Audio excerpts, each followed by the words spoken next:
Play it now? Mm-mm. After the intro.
Yo, what's up? What's up, everybody? What's going on? World Class Wednesdays is in the house. What's up? What's up? I'm going to tell you right now, we got a great show coming up for you. NBA Finals talk, NBA topics, whole lot of football talk. I got my guy, Marcus the Alphabets from Texas, from the biggest state, according to him, in the union. I got my guy, Dalton D-Man Smith from the same state, from that same state of Texas. What up, Dalton? The most consistent one. What's up? Then I got my guy, he's from California, love. My guy, King's ROG. Yay! What? King's ROG is in the building. What's good? What's good? What's good, y'all? How y'all feeling today? Kick that music, Kings. I need to hear some West Coast real quick. You kick a little West Coast while we get this joint warmed up. You want a little bit of mob? All right, let's get it in, baby. Yeah, you got Kings on the streets, represent the Shazy. Wild West Side. You know what I'm saying? This ain't no Will Smith type of stuff, nigga. Drop it.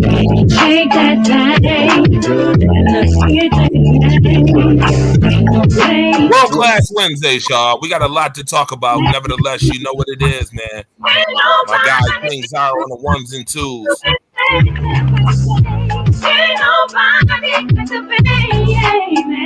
I'm born laying on the dock, and I mean the dock of the bay. I be the spot where them fools live every day. It's Killer Kelly, and yo, I be the Kelly killer, and I'm only in it just to get a bigger amount of skiller. And I'm gorilla, if you don't know, you better keep it on, cause the thing is out there easy for what I see. Get my grind on. Like and share the show, folks.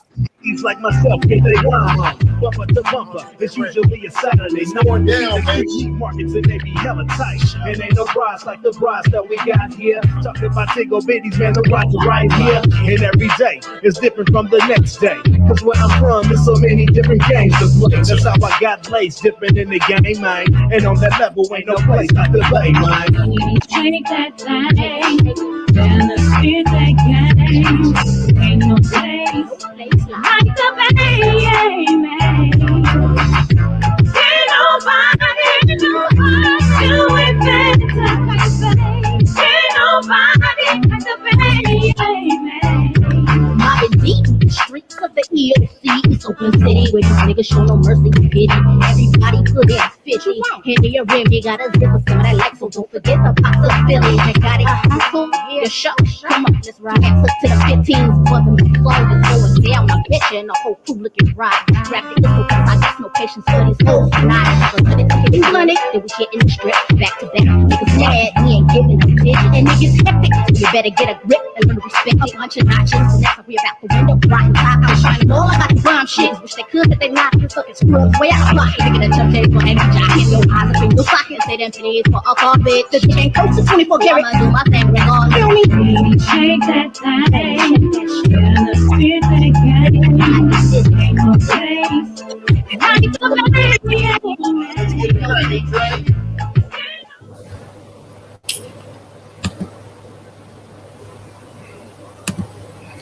All right, so let's get this joint crack-a-lacking. Got you on mute, baby. Am I really on mute? I can hear you just fine. All right, I was about to say I really should not be on mute. NBA Finals talk coming up. Yes, you see me right here, Andre the Torch Robinson. Obviously, let's get this joint jumping. Like and share the show, folks, as we get some things situated. First and foremost, let me ask everybody on the panel right now. What did you think about the NBA Finals? We witnessed the coronation last night. I think it's official. You know, there had been some talk about it. You know, we always see a transition to who the best player is in whatever league. I think last night we saw the passing of the torch. No pun intended. We saw the passing of the torch from LeBron James to Giannis. He's the best. He's 26 years old. He's 20. Look, and it's not now. Who has a better resume? Who has the longevity? Who has the? But I'm not talking about neither one of them two. Neither one of them is the best player. Right now, Giannis is the best player in the world. Number two. He's the best. LeBron James. Look, LeBron James is number 4. LeBron James number 4. Yes. Give me your top 4 then. The best player in the NBA is Kevin Durant. Kevin Durant is the best scorer in the NBA. He's the best scorer in the NBA. Giannis, 6'10", 6'10", 6'11", 240 pounds, 50 points in the Kevin NBA. Durant, 58. That's nothing for Kevin Durant. In the finals? Do you have it in the finals? Because he's played in the finals. I never remember him scoring. I think he had a better finals performance overall when he was with Golden State when they swept Cleveland. You mean the 73-9 team that he joined? I'm just saying he still did his part. When you have a supporting cast, now, hey, we talk about your supporting cast. Who you play with matters. When you're playing with Steph Curry and Klay Thompson and Draymond Green, and you're putting up those, you're the second option, and you can have an off night. We saw what happens when Giannis does not have a good night. They get smashed. That's what happens. So again, just like he said in the press conference after the NBA Finals, that's the way you do it. You don't hop ship. You don't jump from team to team. You don't do super teams. You stay. Hold on. Hold on. What didn't just like a week ago, or we was hearing this? Who's Batman and Robin between him and Middleton? Now all of a sudden, Giannis is the best and Middleton is nobody. Come on, man. Well, I never said. But it was all out there. But we had that conversation. Right. I've been saying Giannis. Even LeBron says he gives him fits because of his length, because of his athleticism, and he's not the way Giannis is built. He's built more like LeBron and Carmelo. I mean, Kevin Durant's 6'11", 7, but he's a stick. Giannis that's the difference. Well, you can compare Giannis and LeBron. Yeah, you can't compare nobody in the history of the league to 7 foot Kevin Durant.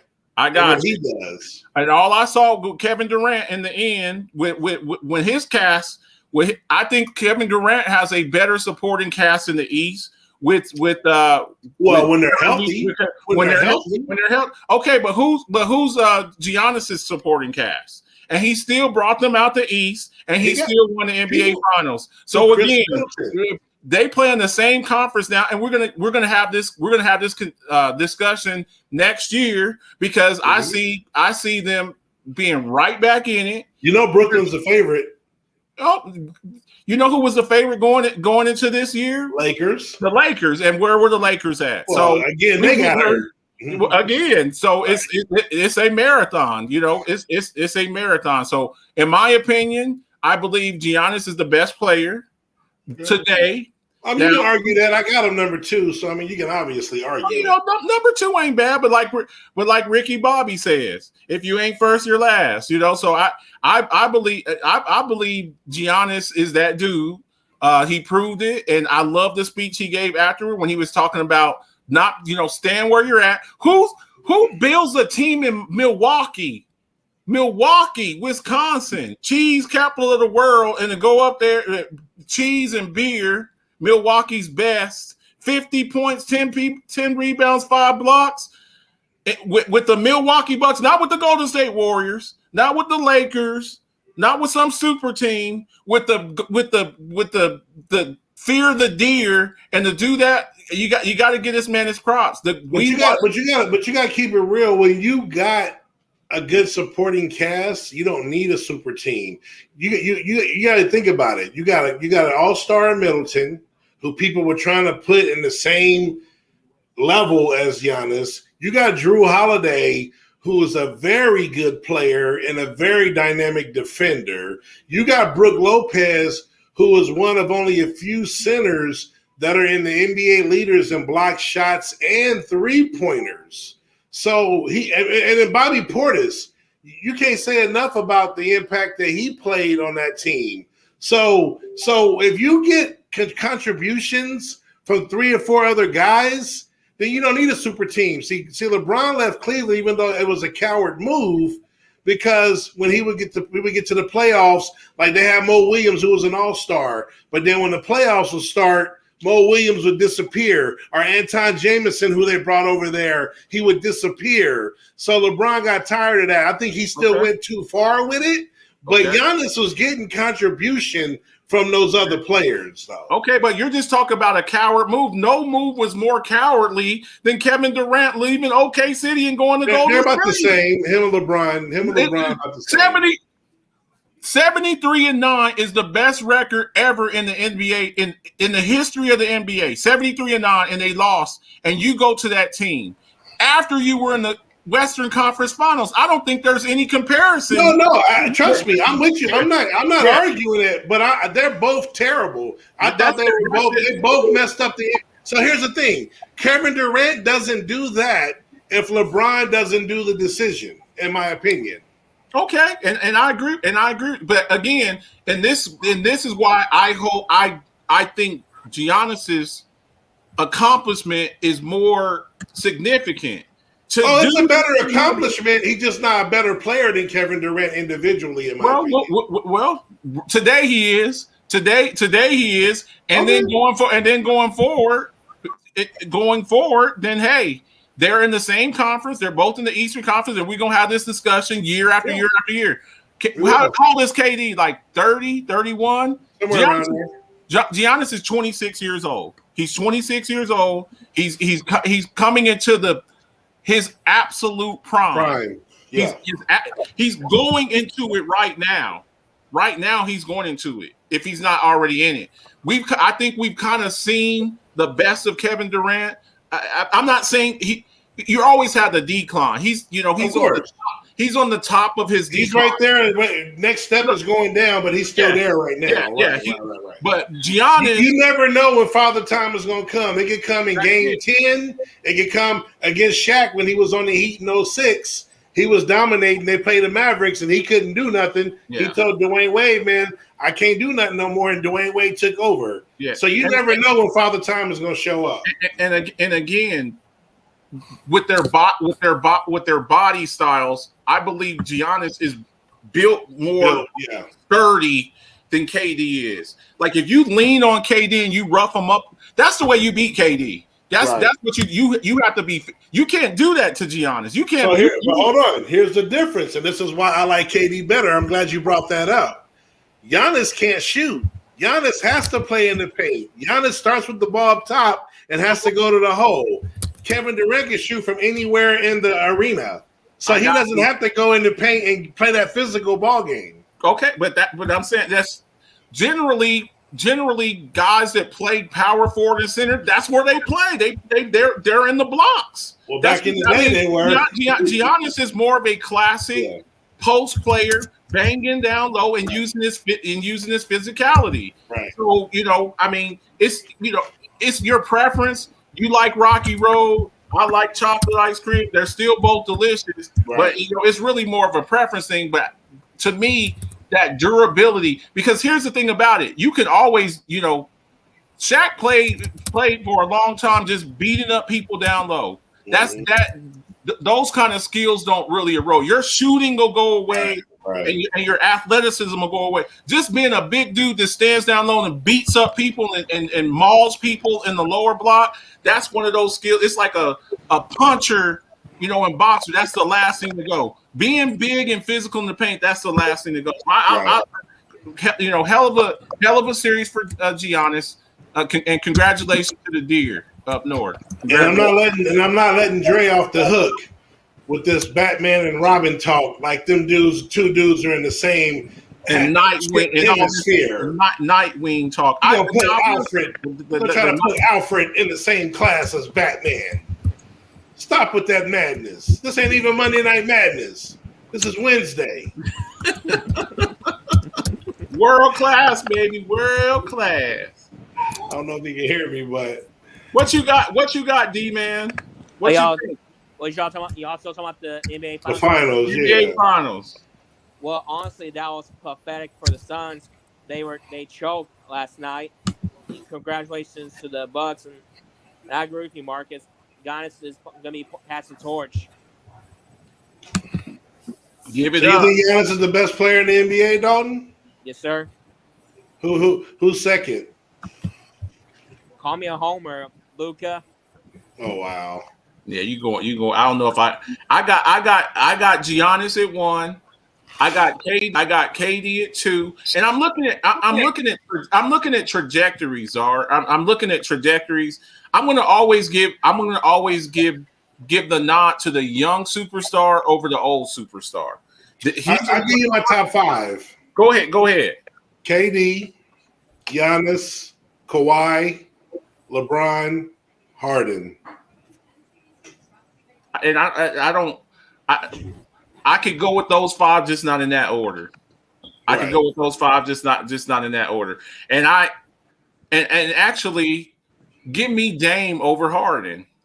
I'll take Dame. Actually, we did a top 10. I think I have Dame 6. I can actually check. Give me. I like Dame.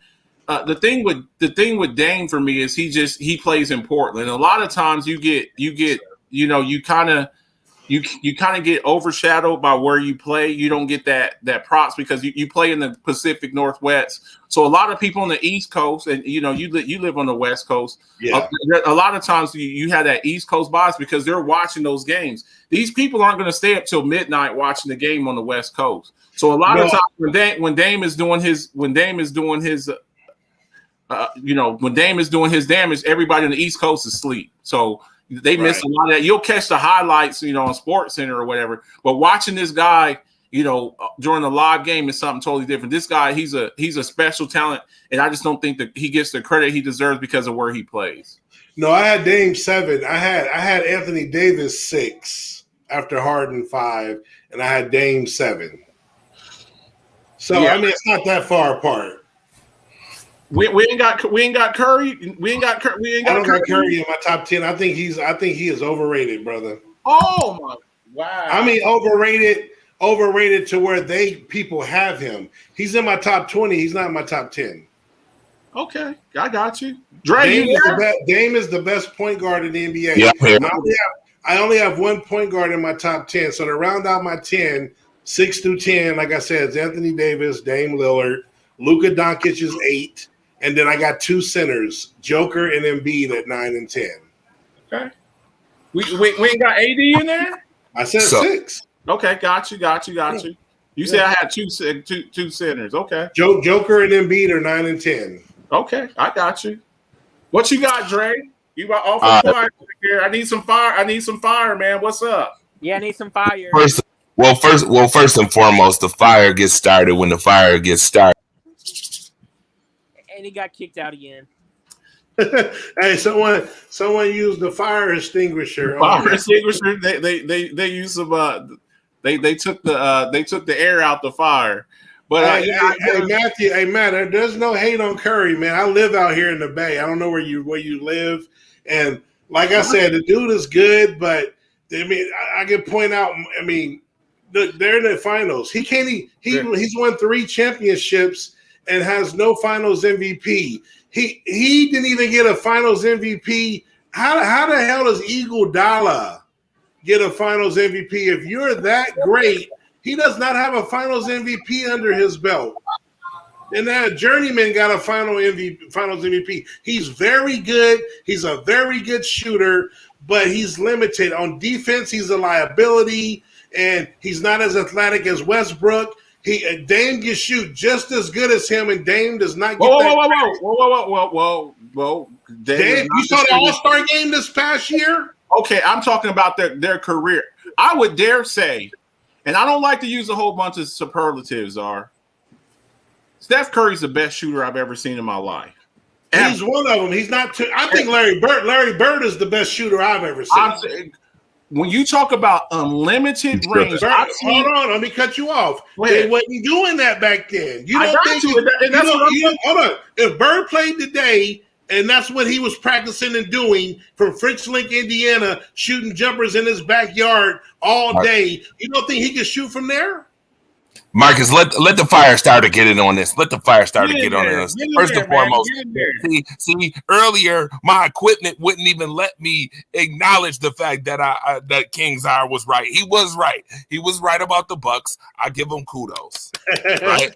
He was right about Giannis being Batman and not Darkwing Duck. He was right about that. Right. But right now, you saying some old blasphemous stuff. If ifs and buts was candy and nuts, we be eating all day long. I don't care if or but what Larry Bird would do, if or but. I don't care. Stephen Curry is definitely the best shooter I've ever seen shoot the ball. Dame Lillard can shoot anywhere Curry can shoot. No, anywhere. Nah. Listen. I've seen. Hold on, Marcus. I got him, Marcus. I've seen Dame Lillard shoot from the sign. I have never seen him shoot from half court like Steph Curry. I've never seen him pull. No, not consistently the way Curry does it. Curry does That's it. He ain't reckless and he ain't wild like that. But that's what. Wait a minute. So you saying Curry would have a higher percentage if he didn't shoot so many of them crazy ass shots. But that's what makes him so nasty, and he hits them. I mean, this is a guy who's shooting at 40%. This dude is shooting at 40% from 3-point range. We haven't seen, and he would shoot 50% if he had better selection. Okay, but phenomenal. This 30%, and this dude's shooting in the 40s. 30. I would say it's phenomenal. I'm saying your average, what's considered good is 30%. This dude, even if you want to say Curry is the best shooter, that does not equate to where people be having them 5 overall, like top 5 NBA player up there next to like Kobe, Jordan, LeBron. He is not in their class. Here's the thing, and I think this is the thing this is what makes Curry so special. He's 6'3", man. He's 6'3". He's a shooter. But that's what I'm saying. That's what I'm saying. It's hard. There's only so many Kevin. There's only some, 6'10", 6'8", 6'9", 6'10". That's genetics. So in their prime, if they were playing together in the same, you think Curry is better than Allen Iverson? Because of his shoot. I mean everything. I'm just saying overall. To me, Allen Iverson is maybe the third or fourth best 2 guard ever, because I got Jordan, I got Kobe, I got D Wade, and then I got Iverson. That's right. And that's fine. I swapped him. Are we cool with that list? Are we cool with that list for 2? Well, I got AI and then D Wade. But okay, that's cool. I give D Wade the slight because of the chip. You guys, I want to read some comments real quick. I want to read some comments real quick and then get on the Bucks. Get on the Bucks again. Ramona Dye said, "I know Bird can shoot from anywhere." Clay is better than Bird. Said Josh Bailey. Josh Bailey, what's up? Stay tuned in the house. What's up? Clay can't even dribble. Clay is better than Bird.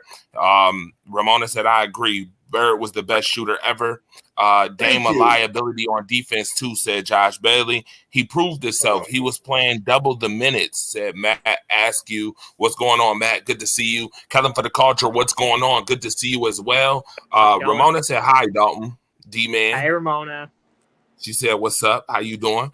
All right. I want to get back to this Giannis thing. I know we was talking about shooters and all, and that's cool. And that's fine and dandy. But I want to get back to the Giannis thing, man.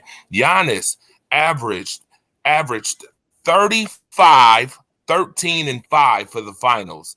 My debate question of the day, I put it up earlier. I don't know if anybody's seen it. I'm going to put it up again. Where does Giannis' performance rank amongst the great finals performances?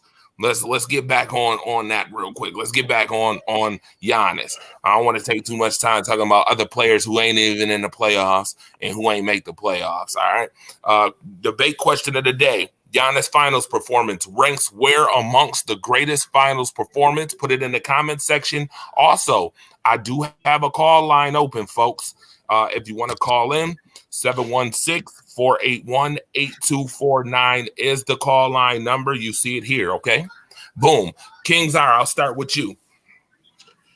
Well, I hadn't really thought about like doing a set order, but based off just because it's about the eye test and what I remember and what sticks with me as a great performance. First of all, Michael Jordan's performances, all of them are the best. So let's put him to the side.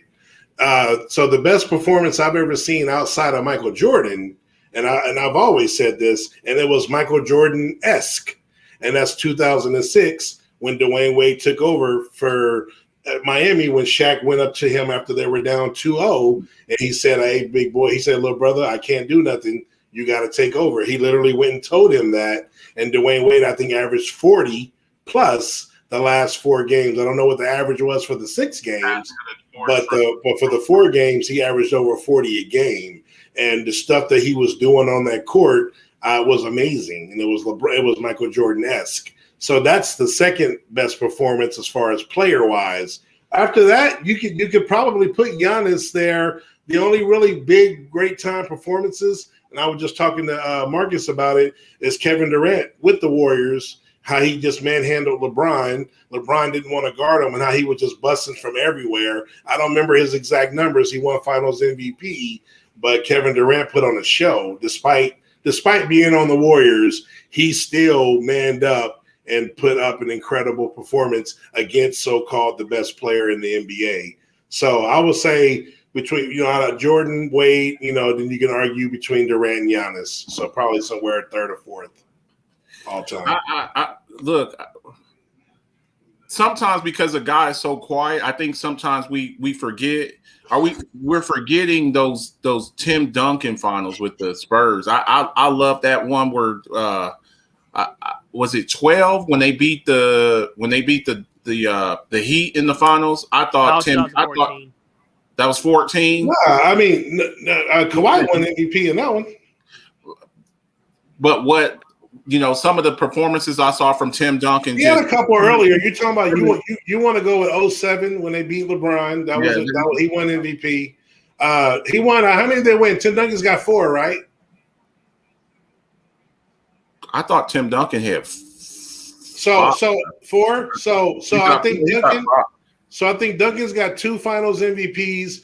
Tony Parker's got 1, and Kawhi's got 1. So you're talking a little earlier. Duncan has 5 championships. 5. Okay, 5. I know he only won MVP in 3 of those 5. But he just didn't stick out. Like it was great, Tim Duncan, of course, but it just wasn't like out of this world to me, like the other ones I named. Another one I'll have to say is maybe 01 Shaq. Shaq versus Mutombo. He literally, I was ready to call SVU. I was ready to call Stabler and the SVU, the SVU unit for what Shaq did to Mutombo. I mean, he abused that man. I mean, Shaq was a force. I don't think people really understand how dominant Shaq was. He had Kobe Bryant with it, but just throwing the ball to, we just talked about Giannis's, what he does in the low post. I don't know if I've ever seen a man in the blocks like that, just mauling a man. All Mutombo could do is just put his hands up and just get his chest caved in. So some of the early 2000 Lakers with Shaq, when I thought Shaq was just the most dominant force I had ever seen. So and of course the Michael Jordans, like you said. So yeah, pretty special stuff. So we've seen some stuff, but 50 points in the final last night. He definitely carried that team. He carried the team 50? Over the threshold. Definitely. I have a newfound respect for Giannis Antetokounmpo. At first, I was just like, he's a bigger version of Russell Westbrook with a bigger wingspan. But what I've seen in this series after being down 2-0, by the way, the Milwaukee Bucks, I think, is the first team in the NBA playoff era to win 2 series in a row where they were down 2-0. Brooklyn had them down 2-0, and then in this one, Phoenix had them 2-0, and they came back and won the series in 6. Giannis again, 35 points, 13 rebounds, and 5 assists. In a finals performance, to me, is top 5. I give it top 5 greatest performance, point blank. We got a lot of people in the comment section. Ramona loved real quick. Hey, Dre, real quick. And Chris Paul became the first player in, I believe, if this is correct, in NBA history to blow 4 different 2-0 leads in the playoffs. Yes. Good. I'm glad that you mentioned that because I was going to talk about Chris Paul a little bit after I get to praising Giannis and Chris Middleton. And I will say that Drew Holiday definitely was a big factor on defense in this series, haranguing who is Devin Booker. Bookham, he definitely harangued him for the whole series. Even when they were down 2-0, he didn't stop haranguing them, that's the sign of a true champion, somebody who doesn't give up. Budenhauser's job is safe, by the way. I will tell you that. Of course. With this final win, his job is safe. We all thought that Budenhauser was going to get the boot if they didn't do anything this year. Well, they did more than just do something. Giannis won in 6 games. Giannis and the Milwaukee Bucks definitely beat the Phoenix Suns, which is kind of sad because I saw some deterioration. Now I'm gonna go into the other side. I saw some deterioration with DeAndre Ayton. Man, Ayton disappointed me. Right. I thought he was over the threshold, man. He's gotta go. He's gotta get in the offseason. He's got to get a little bit bigger. He's got to get more physical. He's got to get a little faster in the offseason. Monty, phenomenal sportsmanship. I will tell you what I saw from Monty Williams going into the other locker room and congratulating those guys was phenomenal. But what I will say about Chris Paul is that I did not like, after the fact that they lost, that Chris Paul did a LeBron James. Pissed me off totally. Walking off the court without saying anything to anybody. That's bad sportsmanship to me. You're the player association guy in the NBA, president of the player association guy. You are supposed to be your shield because you have it, puts you at a higher upstanding than others. So you have to go twice as much when it comes to being professional than ever. And see, that's why CP3 kicked him out. See, he was talking too much trash, bro. That's trash, but yeah. But I was going to jump. I'll go ahead, Dalton. But yeah, it was unnecessary. I mean, mean, that was bad sportsmanship. He should have shaken his hand though. But yeah, that was pathetic. Yeah, no, but a lot of people. That's why a lot of people didn't like him prior to that because people call him a bully. And like I've heard different stuff. I mean, personally, I don't care either way. He's okay to me. I don't have a problem with him. But I know he probably feels this is probably his last shot or pretty close. He finally got there. They went up 2-0. I knew in his mind he was like, "We got it." And everybody's picking us. We're up 2-0.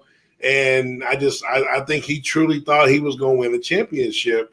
And once he didn't, he just couldn't get over that fact. So I mean, I don't think people really understand sometimes like how number one, how long the NBA season is. I mean, it's a long season. It's a war of attrition. It's all these months, and then you play all these series. It's not like you get the week to week one game in football. You got to go through a team 3-4 games, 3, 4, 5, 6, 7 games, 4, 5, 6, 7 games. And it's just, it's hard, and then to lose like that at the end with everything you put in and then have to start all over again next year. I mean, it's exhausting. And then where he's at in his career, his first NBA finals, and then you get bounced out. So you waited all this time, all of this time to get to the finals, and then you get there and you come up a little bit short. It's a little bit easier. I think it would be a little bit easier of a pill to swallow if you're a young player. But when you've been in the league, 16 years, and then you lose in your first finals, to get back up for that, I mean, it's just it's got to take a lot out of you. I'm not giving him a pass as far as walking off the court afterwards because I don't like that. Give me my props. Hey, every year Detroit was beating up Jordan, and we ain't talking about just losing; they're beating him up. He congratulated them every year. That's what made when Detroit walked off. That's what made that even worse because Jordan congratulated everyone year after year, and he got his butt whooped. And then they pulled that. So that's the ultimate. Like that's team. That's sportsmanship. Yeah, you got to do that. Definitely. All right, let me read some more comments. Go ahead, Dre. Ramona is on fire right now in the comment section. Ramona Dye said, "I know Bird can shoot from anywhere." Said Ray Allen is one of the best 3-point shooters. Said I will put him just above Bird. Fair enough. But think Bird was a better player off highlights. Bird was better all around. Bird excelled with 3-pointers in the playoffs. Matt Askew said this setup is official. I want to thank you for shouting that out. We appreciate it. We try our best, try to put up the best stuff that we can. Setups, the whole 9 yards. Otis, what up?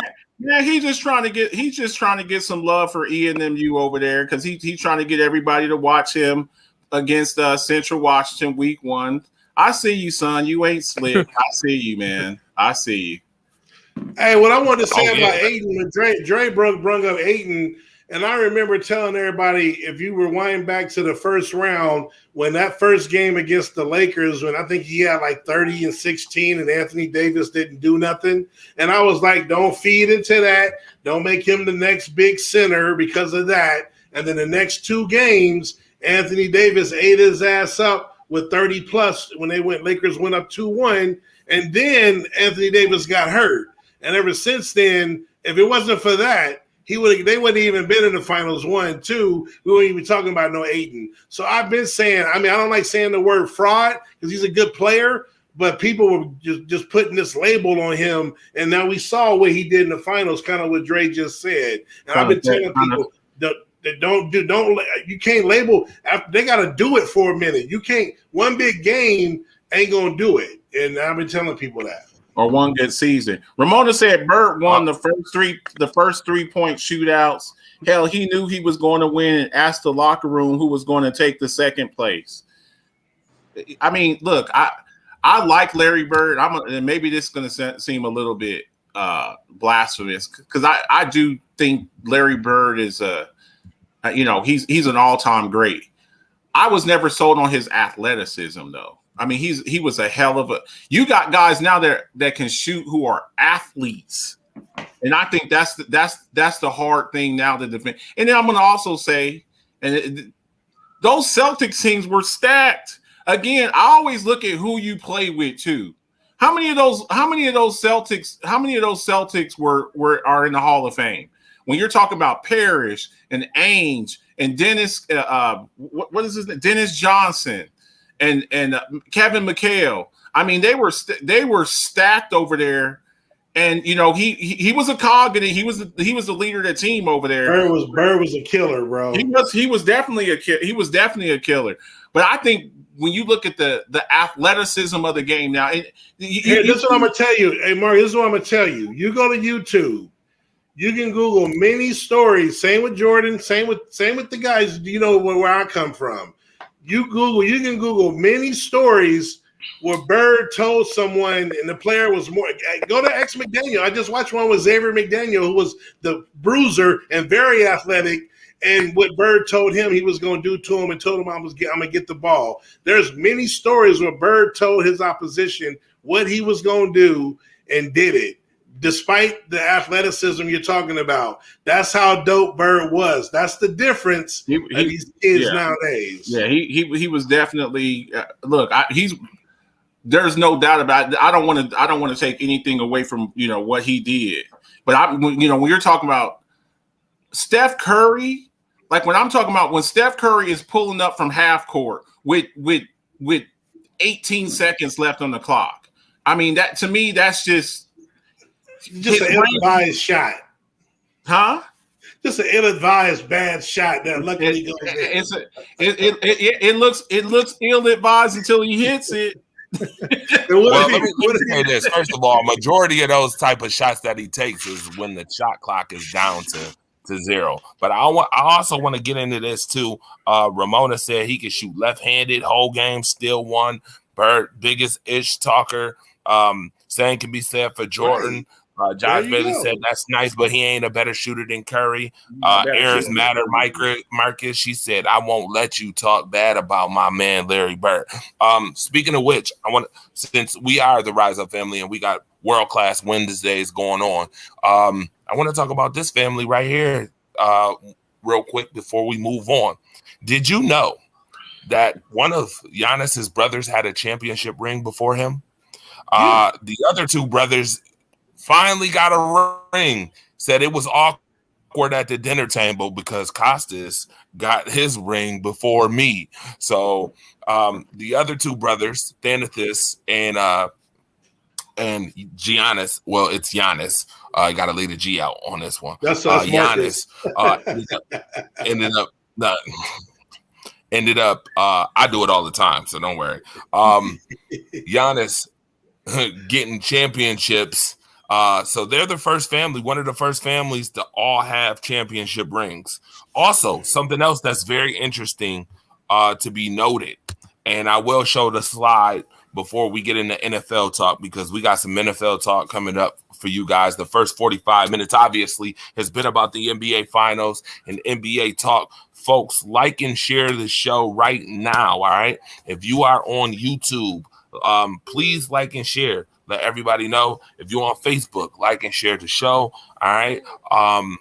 PJ Tucker. I just want to talk about PJ Tucker, too. Did you know, fun fact, that PJ Tucker went through every starting five player on the Houston Rockets on his way to the championship this year? Did you know that? Did anybody know that? I saw that. Yeah, I saw that thing this morning. I saw some had put up a meme of that. I was like, that's pretty incredible, man. Yeah, PJ Tucker went through. I didn't know, but I saw it too. Yeah. And that Houston team was pretty nice too. Those Houston teams, James Harden, Houston teams are pretty nice to be able to do that. That's pretty special. I mean, they almost this is what kills me when people talk about James Harden and the playoffs. Like, dude, they was up 3-2 on the 73, the Kevin Durant Warriors, and then Chris Paul gets hurt. And just to show you, they lost 4-3 because CP3 got hurt and they went 0 for 27 from 3-point range in that game 7. But that Golden State Warrior team then sweeps LeBron James. So what would that Houston team have done if they were to play that LeBron James team? That's how good that Houston Rockets team was, led by James Harden. And people like to take shots at him saying he ain't never done anything or he's never been clutch. And I'm like, dude, they had them. They lose their second best player. Like that Houston team was phenomenal. Like the way it was set up, it's that new wave 3-point shooting. You know, they kind of mirrored, you know, whatever, but it was working. They just had one hell of an off night, which is crazy to me still. That you went 0 for 27 from 3-point range is crazy to me still. Well, you look at what do they call it? Positionless basketball now. Now it's just, you know, I'll put four guards out there, 4 or 5 guards, and play running gun. So it is, you know, it's a different style of basketball. But I still just think it's a hell of an accomplishment. You know what I'm saying? Right. No, that's real though. It's definitely a different ball game. You there? Go ahead, Dre. Yeah, definitely. Again, I think those Houston Rocket teams, if Chris Paul wasn't injured, they probably could have got past the Warriors. They probably would have been in the finals. And again, this is ifs and buts again, but they could have won a championship. Chris Paul already could have had a championship. I mean, you see the meme here. He went through the Bucks beat Miami. Trevor Ariza was on that team. He beat Brooklyn. Harden was on the team. He beat Atlanta. Capella was on the team. And then Phoenix, Chris Paul was on the team. So, again, pretty good team there. That's a pretty good team there. Trevor Ariza went 0 for 15 in that game and got shipped to Phoenix after that 0 for 15 performance in Game 7. So, yeah, something that you don't want to be remembered by. Let's see. Let's go to some comments real quick. Again, like and share, folks. If you on here right now, like and share. This is World Class Wednesdays again. We just got finished talking about the NBA. We're gonna move on to the NFL right now. NFL topics. First NFL topic I want to talk about is none other than the man from San Francisco who just got a nice little extension. If you in the comment section, put the guy in the comment section if you know who it is. If you don't, we about to tell you right now. But I want to see if you put it in the comment section too. There's some moves that's being made in the offseason, and I just want to know, is that guy a top 5 linebacker in the league to be getting top money? Inside linebacker. I think inside linebackers. Still linebacker. Well, so we're asking, are you talking about overall any linebacking position? Because that's like saying he's the best offensive lineman, or yes, it's a lineman, but guards and tackles get paid differently. So is he one of the best inside linebackers? In my opinion, is yes. Yes, he's one of the best young inside linebackers. I think he was a 3rd round pick out of BYU. We haven't even said his name yet. I don't see anybody. Ramona wants to know what was the question, though. Talking about the linebacker who got paid today. No, I don't see anybody say the player is Fred Warner, San Francisco, got paid today. And I think he is one of the top young linebackers, inside linebackers. And I think he'll set the precedence for some of these linebackers coming up. You just saw a guy like Jalen Smith get paid. Unfortunately, hasn't kind of lived up to those expectations. But yeah, well deserved. And I think you'll see a little bit. I think you'll see him be a little bit more productive this year. San Francisco was kind of down last year as far as with injuries, losing Nick Bosa, players like that. So, well deserved, and I think San Francisco battles back this year and fights for the top of the NFC West. I could see them winning the NFC West. I think the NFC West is the best division in football, so they got a dogfight on their hands. I think he's the second best inside linebacker behind only Bobby Wagner. I will put Wagner over him. I do agree that's the best division in football, but unfortunately, with that being said, I think they finish in last place again, but a competitive. They won't be like a 4-5 12 or 4-13, they may actually win 7 or 8 games. But I have Arizona, the Rams, and the Seahawks. And then I have the Niners again at a competitive. It's going to be a dog. They're going to be the best last place team in the NFL. Traditionally, your last place is 0 to 4 wins, maybe even 6 wins sometimes. But Fred Warner, definitely top 5. He's probably top 5 overall. But I'm like Marcus, I do label him, so I put him number 2 on the inside. Well, the thing is about Fred Warner, I mean, I would have put Bobby Wagner at number 1 inside linebacker. I would have put Fred Warner at 3, and I'll put Darius Leonard at 2. And they're talking about a contract extension with him too. So they say he's gonna get more money. Yeah, he's probably gonna, that's what a lot of these guys they wait for. They wait for this guy, and it's like, okay, since he got that, I want just a little bit more. I remember the offensive lineman for the 49ers. He wanted 1 more cent than Bakhtiari. Do you remember that? The lineman from the 49ers, is it Trent Brown? Is that the one that they got from the Washington? Yeah, I think that was him. Yeah. No, that was Trent Williams. Trent Wood. I said Trent Brown. Bakhtiari was the highest paid left tackle, and he goes, "I want 1 more cent." To them, you're talking about these elite athletes, and it's like, hey. That they a lot of them they value, they take their value in their money. So, I want 1 more cent. So that's what he got. So I think you'll see Darius Leonard in the next week or 2. They'll probably come up with something during training camp, and he'll probably break that by, $100,000 or something like that to beat him. So congratulations to Fred Warner for getting that big payday. Right. Definitely.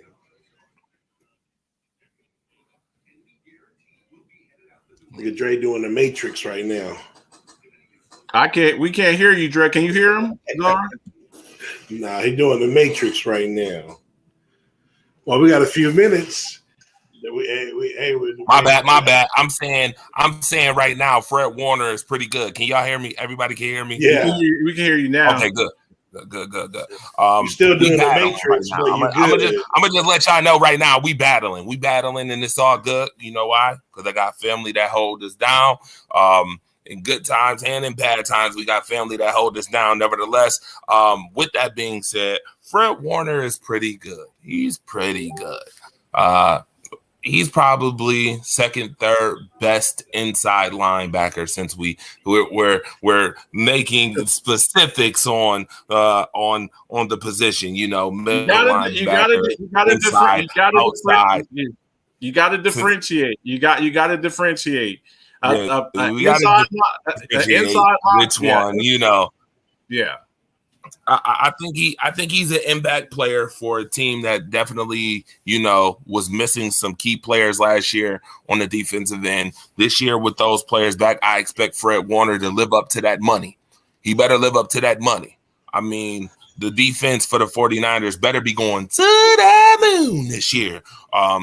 If they're going to be successful, they're going to need that. They're going to need to go to the moon, especially with a new quarterback. Obviously, they got a new quarterback over there who's probably going to be starting right off the jump.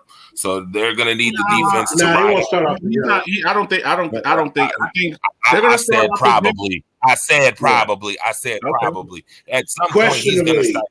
I don't care what nobody say. This is my take. At some point, he's gonna start eventually. He's gonna start, and he's gonna need to lean on that defense a little bit. And like I said earlier, they're gonna need to go to the moon, because if they don't go to the moon, they're gonna go to the toilet. And that's just how it's gonna be with them guys. I expect the 49ers to get back in shape. 17 games this year. I expect the 49ers to win at least 8 or 9. If they don't win 8 or 9, Garoppolo starting, we got an issue. I think we got an issue, and and the 49ers will have to address that issue. If they can't win 8 or 9 games, I don't care if it's the best division. That's fine. They all battle in that division. Seattle battles, the Rams battle, they battle pretty good. Arizona's been battling. trying to get some relevancy.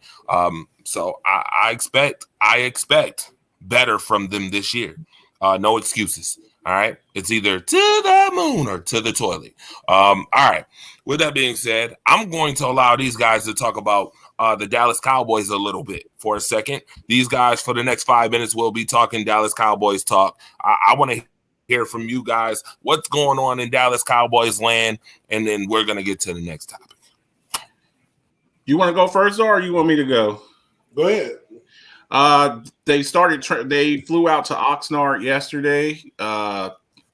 They started today. Some reports. I looked at some reports, and I'm excited. I love what they did as far as in the draft, addressing one of the worst defenses historically ever for the Cowboys, and going out and getting having 11 picks.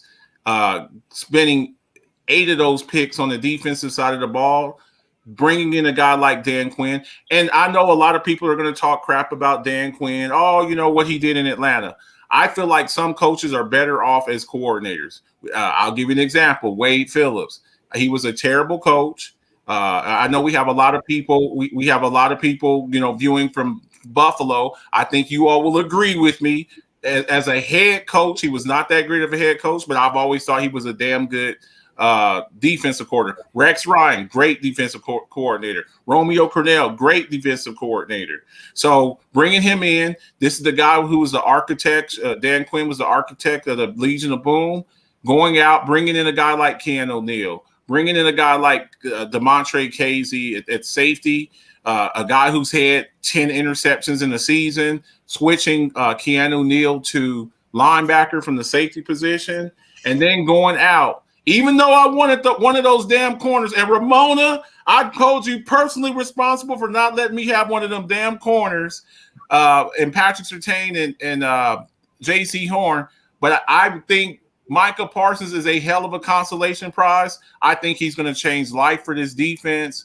With his speed and playmaking ability, sideline to sideline, able to go get a guy like Jabril Cox, going to go get a plug like Quentin Bohanna, nose tackle out of Kentucky. And we already know what the offense is going to be. I think this offense will be top 3. I think this offense will be top 3. We just need this defense to kind of hold it down, be middle of the road, and I think we'll be. I think the NFC East is very winnable. Excuse me. So for me, to add on to what you already said, yes, we definitely just touched down in Oxnard. They were talking with I was watching something earlier. They were talking with Stephen Jones. So I did get a little bit of inside information. It's nothing major. They said Dak is pretty much a full go. Obviously, they're going to ease him in, but he's a full go. But we are taking some precautionaries on a couple of starters, and that's Amari Cooper and DeMarcus Lawrence. They also mentioned Tristan Hill. He's not a starter, but he's looked upon to be a significant part of the D-line this year. You think he makes the team? The way they're talking about it, he may make it. I'm going to be honest with you, Czar. I'll tell you this. If we sign Geno Atkins, he probably won't. I'm looking at it's a numbers game. I think you look at some of the draft picks. Generally, 3rd round picks make it. So I mean, I think you brought in a guy like Brett Urban. I think he's going to start. They love Gallimore. That's 2. And then you look at a guy like Quentin Bohanna, 360 pounds. We've missed beef like that. I don't think Tristan Hill makes the team though. Okay, no, and I'm not. And again, this is just reporting. The situation. Yeah. Geno Atkins got cleared by doctors, so that's more big news. And I hope we sign him because his doctor is one of our team doctors. Exactly. So the inside track on him. Exactly. So that's a good thing. Right. What else did they mention? Outside of Amari Cooper, they're taking the ease with him because of his ankle. They talked about DeMarcus Lawrence. this was really positive. They mentioned that there's no restrictions and they don't see any setbacks or any holdups with Teron Smith, Linnell Collins, and Zach Martin. So they're at full speed as well. So that's like, oh man, that's the make or break of the team right there. So let's keep our fingers crossed. Right. Gotta have that. I think that was our downfall last year, not being able, all of those injuries that we had on the offensive line. I think that really took a toll, and in the end, we lost Dak Prescott. So hopefully they're all able to come back and be healthy. Right. All right. With that being said, we are going to have more of that, by the way, on World Class Wednesdays. All right.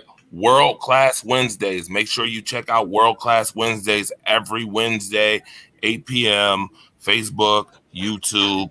I'm Andre the Torch Robinson. Marcus Betts, the Alphabets is here. King's ROG is here. We got Dalton D-Man Smith. And then I got my MLB NHL guy right now who is giving you a show on the expansion draft, who should be here in a few minutes, I guess, when the expansion draft is over. He will be here. So stay tuned every week to that. All right. They're going to do a lot of sports reporting on their teams. I want to make sure we get the sports reporting going as the NFL season continues to roll on. All right. Next week, we're going to have Dalton give us a nice little synopsis, too, on what's going on with the New Orleans Saints. All right. For all you Saints fans out there, get ready. My guy, Dalton D-Man Smith, next week, going to give us some reports straight from the New Orleans Saints camp over there. All right.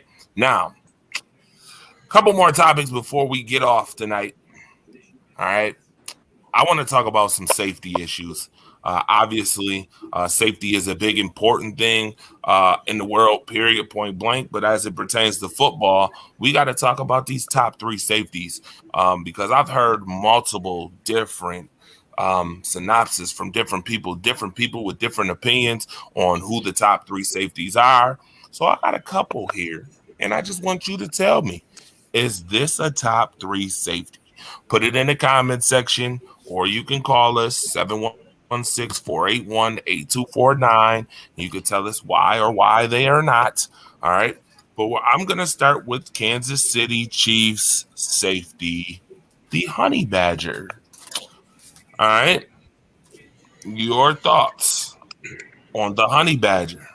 Is he a top three safety? I'll let you go first on this one, Czar. Go ahead. No, not even close. Okay.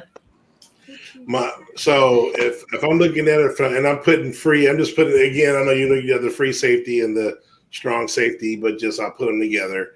I'll go with my number. To me, the best safety in year to year, this fluctuates for me because safety position is different. Like to me, as far as trying to compare these guys, but I'm a big fan of Justin Simmons from Denver. I'm a big fan of Harrison Smith is probably the one that's been in the top most consistent the longest. And then I also like John Johnson III from Cleveland. And then a wild card for me is Budda Baker. And I like all those guys better than, Honey Badger, Teron, whatever you want to call him. I think he is a solid player, but he is not top three in my position. Dalton, you over there? I'm still here. Give me your what do you think about Honey Badger and who's your top three? Say if he's not in your top three, then give me your top three safeties. Well, first of all, he is not a top three safety anymore. My top three safety, and shout out to Ramon and I, Minkah Fitzpatrick, Justin Simmons, and the guy from Cleveland, the one Kazar just mentioned. Johnson, yes. I have Honey Badger right outside of my top three too. I'll give him top five, but I can't give him top three. I think there was a big debate going on about Minkah Fitzpatrick versus Jamal Adams. I think that discussion has been settled. I think Minkah's better than him, and I don't even think it's close. I don't even think it's close. I think Minkah's better too. I'm gonna go with Minkah Fitzpatrick. Then I'll go with probably Justin Simmons, and I will now. Again, Czar, we were talking, just like we were talking about with linebackers, are we talking free safety, strong safety? I don't give a damn as far as that with that. I'm going Minkah Fitzpatrick. I love his playmaking ability. Me and Ramona, we've talked about this numerous times. I like my safety is my last line of defense. So I want a guy who's always trying to get his hands on the ball. I'm going to go with Justin Simmons probably at number 2. And then probably – I wouldn't have a problem. I think another guy we're missing is Marcus May from the Jets. Now he doesn't get a lot of props because he plays for the Jets, but I wouldn't have a problem with Marcus May or Jamal Adams being at 3. But I cannot have. I think I like Jamal Adams hitting people. I like the way he's an enforcer. So those are my 3 there. Right. Yep. You just brought him up. I don't have him in my top 3 either. Like I said, I gave my 3, but I definitely like Minkah better than Adams, and he would probably be 4 or 5.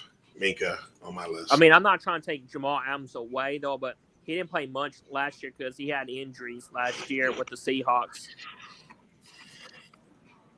Yeah, for me, top 3 safety. I think he's the best safety. Now we saw Troy Polamalu, and I always I really don't like comparing players to Hall of Famers.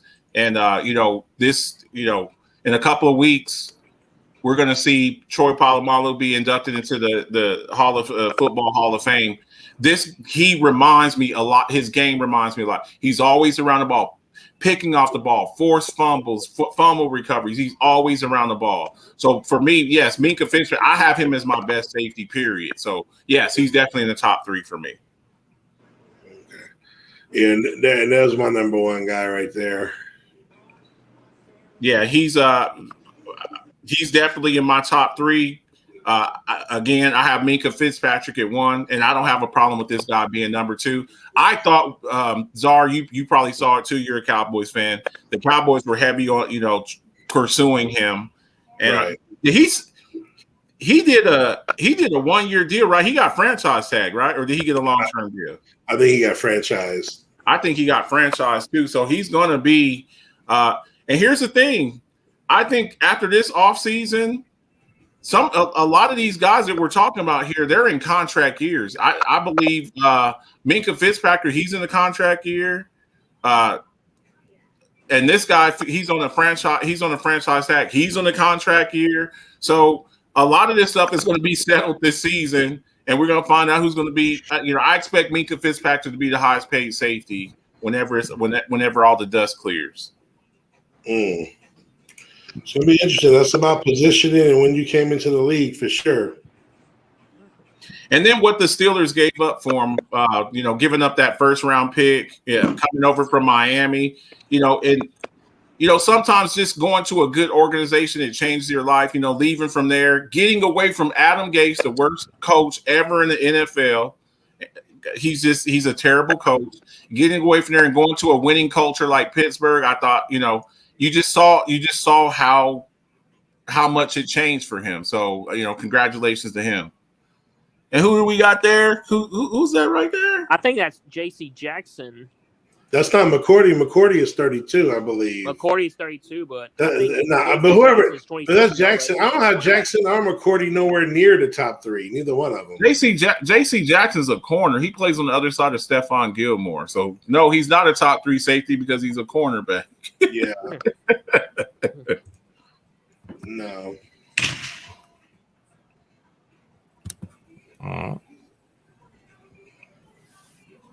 Well, there he goes, right there, Jamal Adams. Look, his play.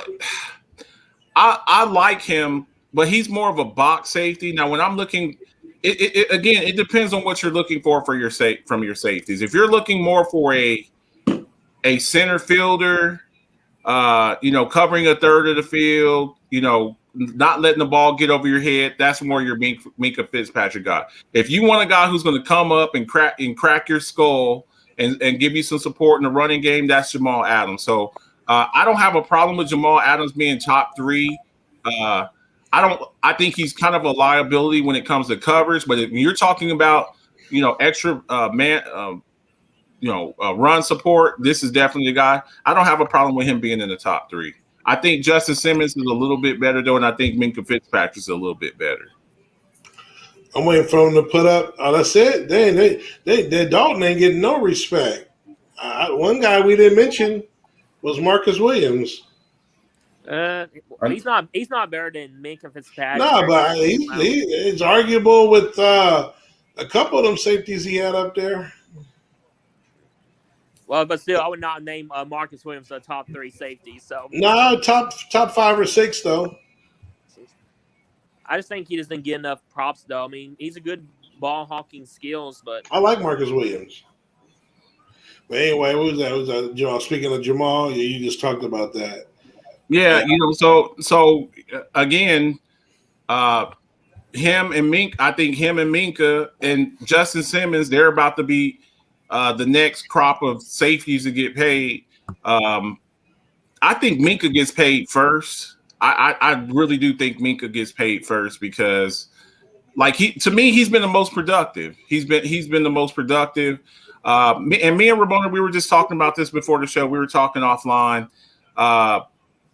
I think this has been Roethlisberger's last season in Pittsburgh, so I think that frees up a lot of money. I believe next season, Dwayne Haskins will be the starter for Pittsburgh. He's making $2 or $3 million. So you're not putting those type of resources in the quarterback position. Your running back, he's Najee Harris. He's on his rookie deal. He just signed his rookie deal. So you're not paying as much money on the offensive side of the ball. So I think a lot going forward, you're going to have T.J. Watt and you're going to have Minkah Fitzpatrick, and they're going to be the highest paid at their respective positions. I believe T.J. Watt will surpass Myles Garrett as far as per year for edge rusher, and I believe Minkah Fitzpatrick will be the highest paid safety. So yeah, and then somewhere after that, then Jamal Adams will fall. He'll fall in behind that somewhere. But I believe Minkah Fitzpatrick's going to be the highest paid. Not Xavier Woods. Hell no. That dude need to be on. That dude's lucky to be on the damn practice squad. And he's starting, ain't he? Non-tackling ass. Where did he go? Where did that bum go? Did he leave? Yes, they got rid of. They let him go. He signed the. They didn't even try to re-sign him. They brought They were looking at Malik. They were looking at Malik Hooker, but he suffered a devastating injury. KZ suffered a injury with Atlanta. They brought him in. They'd rather have a KZ coming off a torn ACL than have a healthy Xavier Woods. Yeah, who we got right now? You got Donovan Wilson. You got Donovan Wilson. Yeah, but who started last year? We kept one of them. Donovan Wilson. Was that who it was? Donovan Wilson, yeah. So we let the other one go. It's probably going to be him and KZ then, huh? Yeah, that's what it's looking like. He got signed. He's with the Vikings. The Vikings, yeah, they gave him some money. I don't know why, but he might look a little bit better. You were talking about your boy Harrison Smith. Maybe playing next to Harrison Smith will help him out. But when he said, "Don't anybody play 100% all the time," that was it for me. I was like, I'm out. Right. And that Browns game, it was embarrassing the way he played. When they let Odell Beckham Jr. run that reverse, and he just standing there with a deer in headlight look on his face, that was it for me, man. Mm-hmm. Yeah, they don't got no Anthony Harris anymore. They had Xavier Woods to replace him. Yeah, so yeah, y'all can have. It's gonna be Xavier Woods and Harrison Smith. Probably yep. So. Harrison Smith is still there. That's not a bad. I mean, that's not a bad. And then they picked up. I believe they picked up Sheldon Richardson on their D line. So I mean, look, man, they're all. Mike Zimmer is always going to have a fairly decent defense. It's just y'all got Kirk Cousins, and Kirk Cousins is a bum. Kirk Cousins is garbage dumpster juice. You got trash on top. Then you got the trash kind of smashed up in the middle. And the worst kind of trash is the garbage dumpster juice. That stuff the stuff that's like at the bottom of the trash can. That's what Kirk Cousins is. Garbage dumpster juice. He reminds me of Stafford, though. They're kind of the same guy. Whoa! Empty stats. They both can throw the ball down the field, but when it's clutch time, it says they can get you numbers. They're the same, man. When you've never had 1,000-yard rusher and 90% of your games that you played in your career, they throw too much. That's what it is. When you sit up there, look, you cannot. They've had good running backs. I see people. There's a perception. People say, think about it. It ain't no coincidence that Detroit get all these running backs with high picks at best. That doesn't carry on. There's so many, and when they go to Detroit, it don't work.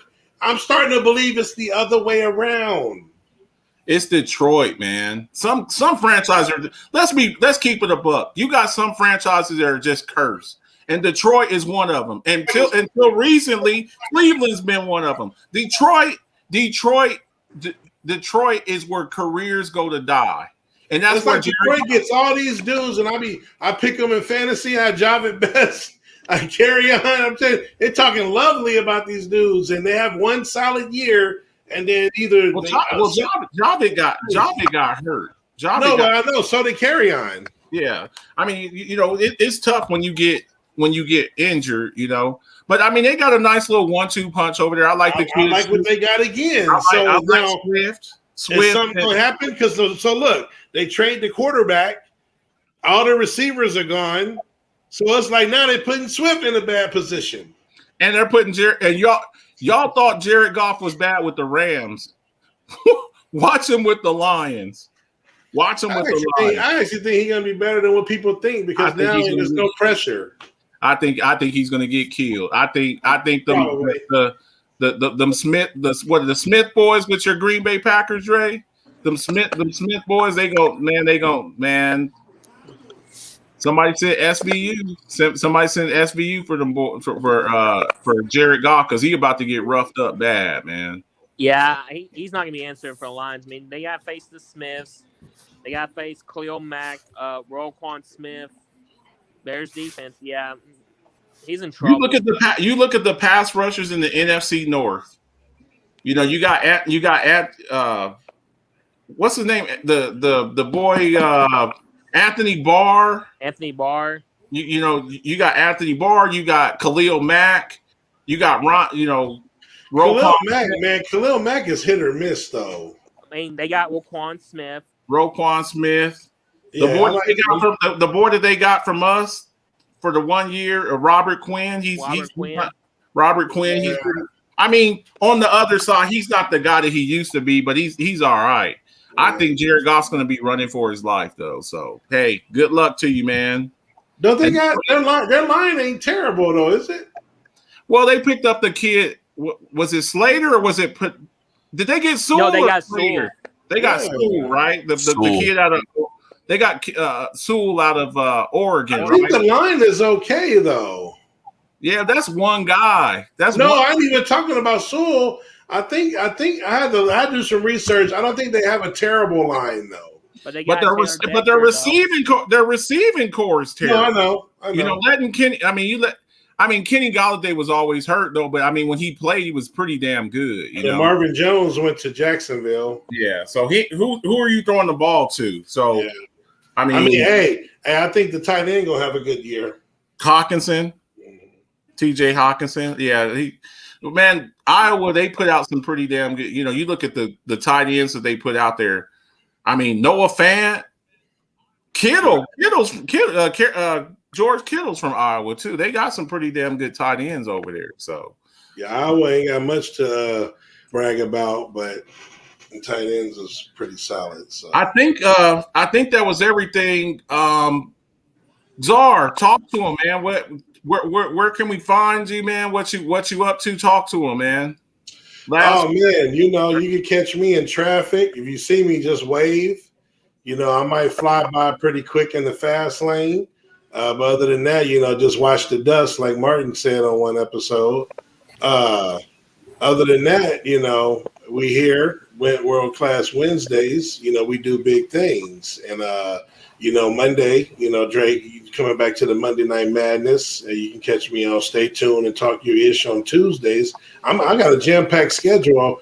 I got a podcast show that we're doing, Money and Kings Are, that's still in the works, and that'll be taped episodes live.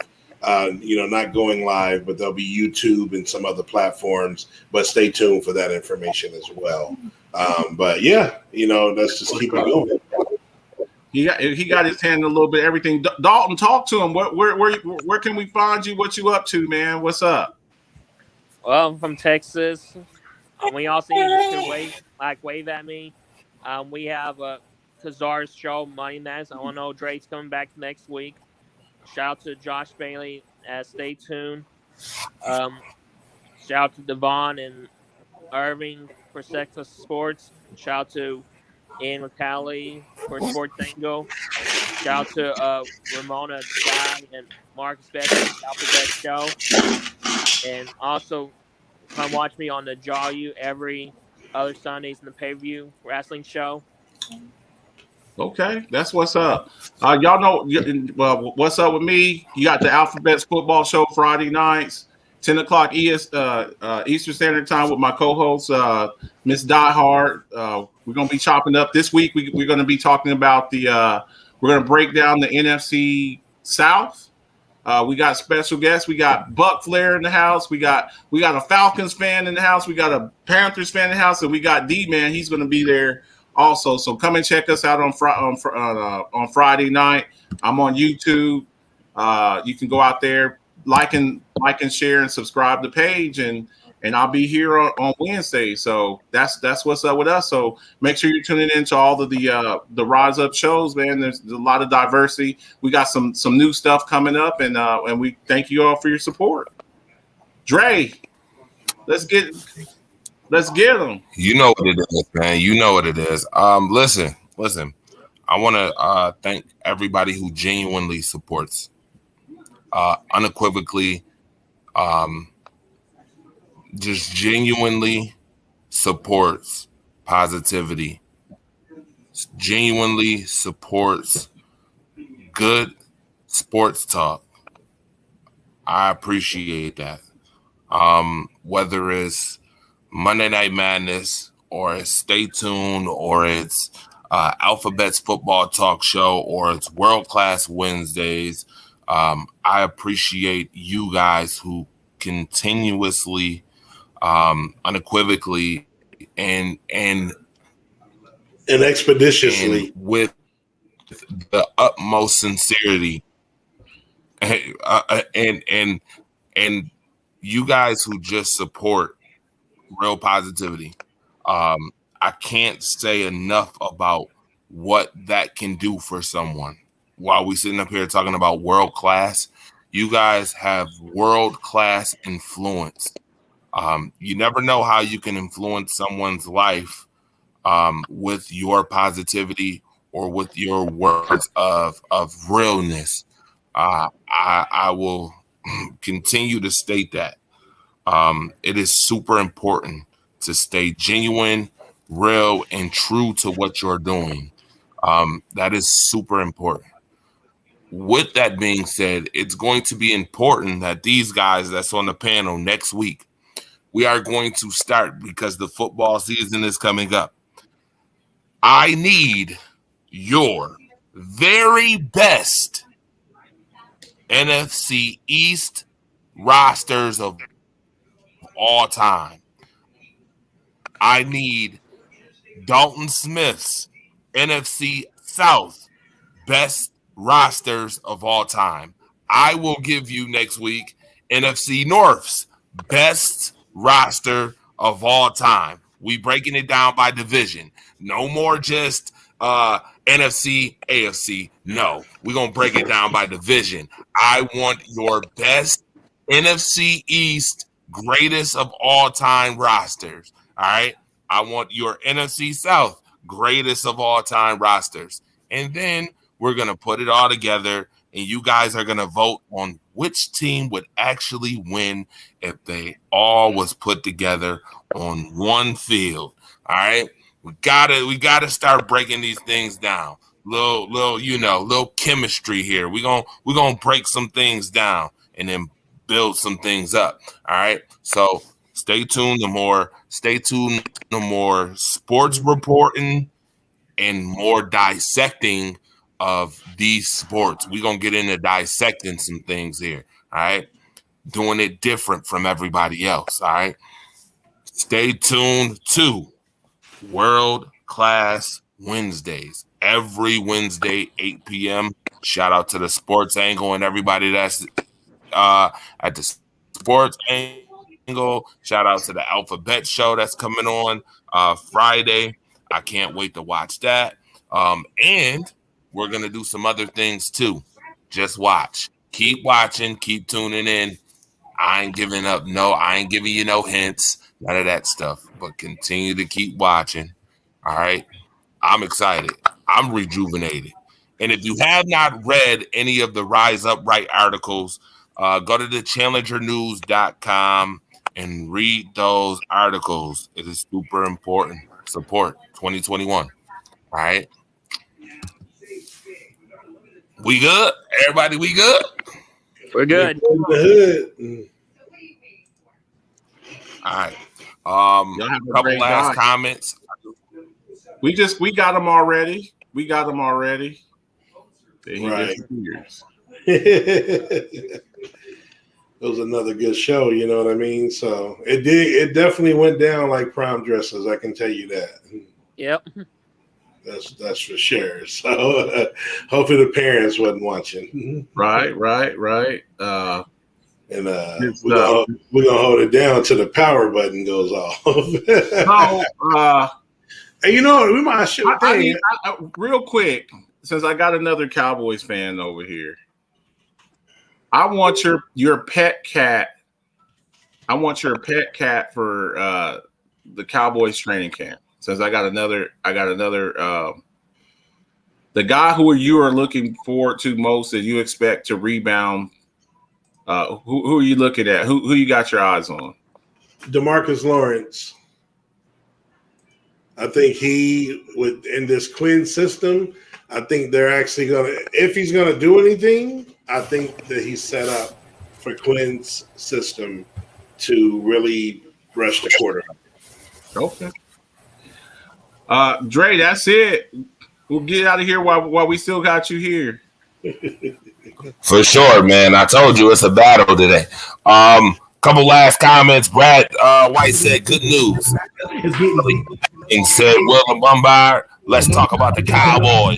You got some Cowboys fans in here. Shout out to, by the way, shout out to a little more West Coast on the way. Shout out to Buck Flair. Buck will be on the Alphabet Show on Friday night. We talking NFC South. He's gonna be representing them Buccaneers, man. All right, and let's keep it rolling. Let's keep it moving in positivity. We'll see y'all next week on World Class Wednesdays for sure. See y'all later. It's been real. It's been fun, but it ain't been real fun. See y'all later. Classic. It's been real. It's been